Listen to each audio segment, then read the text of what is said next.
May clues na pala, 2025 pa lang. Iba talaga ang ating mahalima SB19, mga madam, mga sir, mga repa, no? So biruin mo, no, hindi sila nag-a-announce ng mga event nila, ng mga kung saan sila magpe-perform, di ba? Nang hindi sigurado, di ba? So ganun sila, di ba? Yung iba kasi, di ba, excited, di ba? Hindi pa nga sure, di ba? Hindi pa nga sigurado na talagang eto na, magpe-perform kami sa ganito sa mga big stages, no, ng mga event, no, na talagang big achievement sa amin, very excited mag-announce, no, nang hindi pa sure. Yung iba ganun, no, pero sila biruin mo, no, di ba? So ang tagal, no, 2025 pa lang alam na nilang magpe-perform sila sa Lollapalooza, no, pero di ba, nagtigo mga bibig talagang, 'di ba? Hindi sila nag-spoiler, 'di ba? Hindi sila nagbigay hindi sila nagsalita na eto ganto kami, hindi sila nagyabang na magpe-perform kami. 'Di ba? Ganun sila. 'Di ba? Ganun ang ating malima. Ganun ang SB19. 'Di ba? Okay, the timeline to SB19 acceptance from Lollapalooza will surprise you. Na-surprise talaga. Na-surprise ang lahat nitong March 18, mga madam, mga sir, mga repa, no? 'Di ba? So ang daming na bigla, no? Ang daming hindi naman totally na bigla kasi hindi malabong mag-perform sa gantong klaseng event, sa gantong klaseng big stages, sa gantong klaseng festival ang ating mahalima. Kasi nga, 'di ba? Deserve nila 'yan. No, talagang alam na ng karamihan na hindi malayong mag-perform sila rito kasi nga, 'di ba? Alam naman ng lahat kung gaano ang mag-perform tong limang to, 'di ba, sa stage, kung gaano maging halimaw, 'di ba? Kasi nga mga live monster eh. 'Di ba? Okay, mula kay Ma'am Miss O, yung pinakang video yung papanoorin natin syempre, no. So tara, samahan niyo akong panoorin 'to, no. May clues na pala, 2025 pa lang, sabi sa timeline. Let's go, play na agad natin 'to. The timeline to SB19's acceptance from Lollapalooza will surprise you. Surprise talaga. Miss O. March 18, when Lollapalooza 2026 Yan, so March released 18. the official lineup for Chicago, which includes Nilabas. our very own P-Pop King Yes. SB19. But did you know that 2025 pa lamang ay may Yan. mga clues nang nailapag, which means alam na nilang may Lollapalooza sila, pero alam na yun talaga. nga, sinekreto muna at baka may changes pa, and they just waited for Tulad Lollapalooza. sinabi ko nung umpisa pa lang, no, sinekreto muna nila kasi nga baka may mga changes. So ba hindi pa sure. Siyempre, pag in-announce nila tapos biglang na-postpone, no, ay, akala ko ba naman maglololapalooza ang SB19? So wala naman pala, sabi-sabi lang pala eh. Pinangungunahan nyo, hindi naman pala sure, di ba? Yun yung pinakang iniiwasan nila, yung hindi sigurado. Di ba? Ganun sila kailangan bago sila mag-announce sa lahat, no? Kailangan sure ball talaga na talagang eto kami, lalapag kami dito sa event na to. 'Di ba? Hindi para iyabang na, uy, andun kami sa gantong tapos wala na pala, no? 'Di ba? Ganun sila ka-humble. 'Di ba? Mga madam, mga sir, alam naman natin ang ating mahalima SB19 talagang ganyan.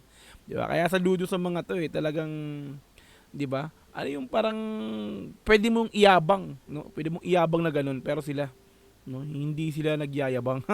Hintayin niyo lang resulta, parang ganun, Yun ano. nga, sinekreto muna at baka may changes pa, and they just waited for Lollapalooza to release the official lineup. Yun. So here are the clues. September 3, 2025, when Sir Boji Yanko, a prominent Filipino concert promoter and producer, posted this online meeting with Live Nation Philippines, Miss Riza and Miss Isabel, and Onesie. September pa lang, no? Nag-meeting sila. So ito na yung pinag-uusapan na. So ito si Sir Boji Yanko, si Isabel Pasqua, si Sir Yani, no, kapatid ni ating Ja, no? Ayan, so ito sila, no. So bali nagmi-meeting sila about dito na nga sa pinakang event na gaganapan sa Lollapalooza. Okay. Online meeting with Live Nation Philippines, Live Miss Riza Nation and Miss Philippines. Isabel, and Onesie COO Sir Yani Di Dios. He captioned it with, "Great news today. Congratulations Sir Yani and SB19."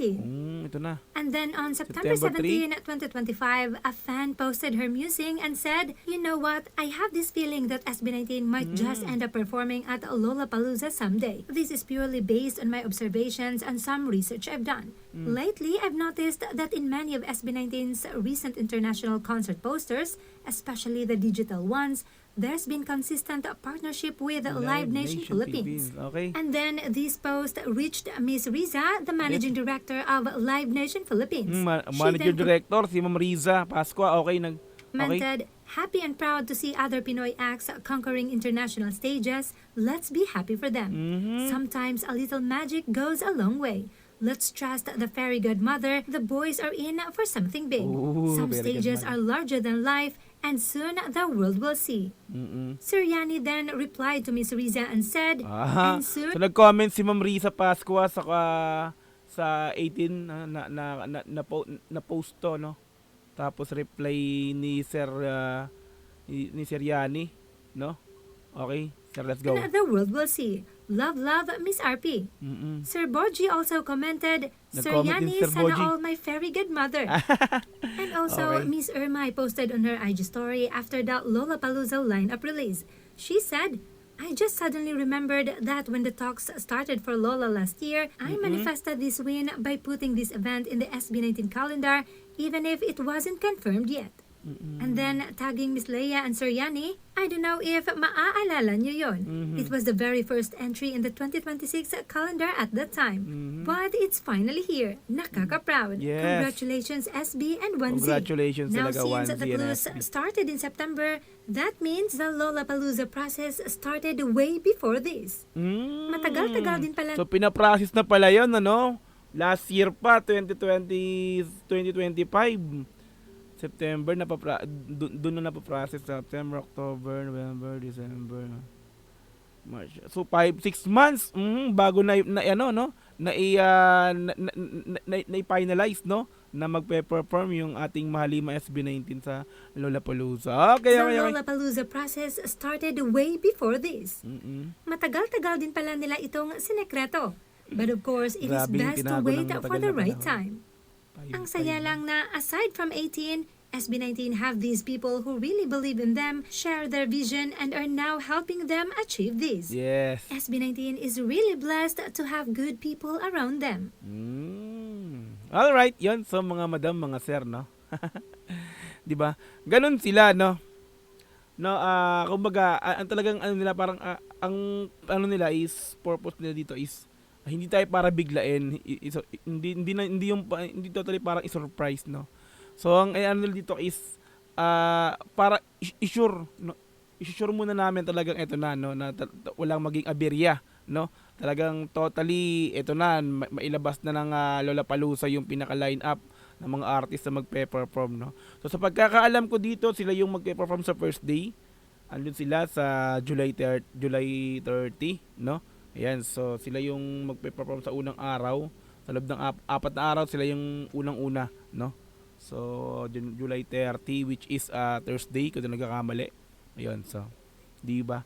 So yun, so congrats, no, napaka na deserve talaga ng SB19 to. So sila yung mga artist na talaga masasabi natin na hindi basta maglalabas ng, di ba? Maglalabas ng post para, di ba? Ito kami, di ba?